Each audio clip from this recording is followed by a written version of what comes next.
La chronique livre d'Olivier.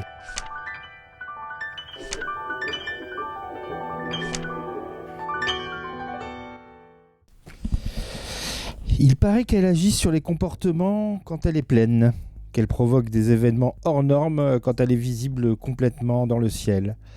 Elle a été associée à tant de mythes et légendes, à commencer par celui du loup-garou, qui ne sort avide de chair uniquement quand la lune arbore ses plus beaux atours.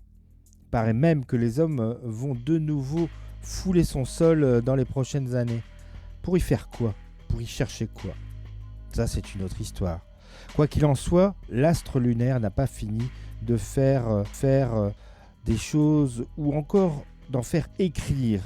Comme ici sous la plume de Michael McDowell dans Lune froide sur Babylone, traduit par Gérard Coine et Hélène Charrier et paru chez Monsieur Toussaint Louverture.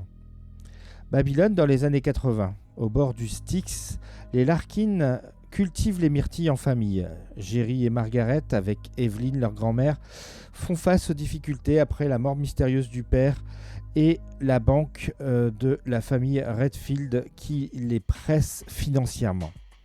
À cela va s'ajouter l'étrange disparition de Margaret après avoir aidé un soir un prof au lycée de Babylone.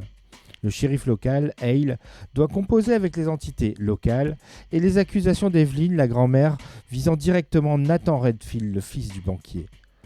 La récolte des myrtilles sur les bords du Styx ne s'annonce pas extraordinaire et la lune pose sur le fleuve et ceux qui l'approchent une ambiance de mort.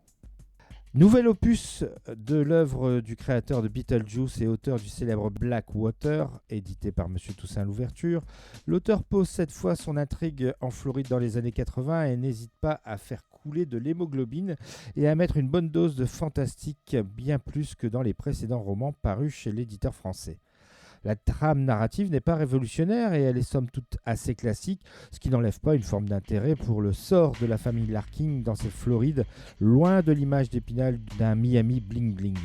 L'ambiance est lourde, poisseuse, saturée d'humidité et de convoitise dans ce Babylone où tout le monde se connaît.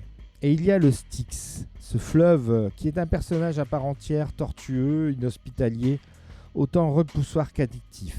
Lune froide est donc un bon livre qui tiendra en haleine les fans de McDowell, mais qui ne figurera pas dans mon top 50 des thrillers fantastiques. Néanmoins, bonne lecture et à bientôt. C'était vraiment très intéressant.